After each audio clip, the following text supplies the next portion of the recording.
సుసంపన్నంగా నిర్మితమైంది.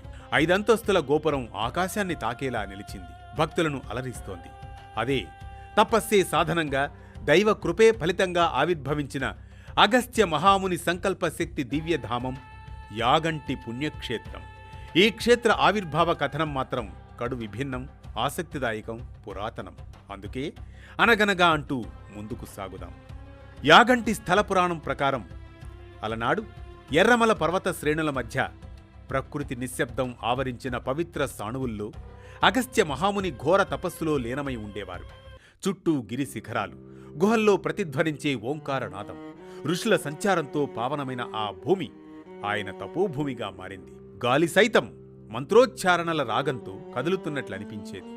ఋషి దృష్టి అంతర్ముఖంగా, శ్వాస నియంత్రణలో, చిత్తం పరమాత్మలో లీనమై ఉండేది.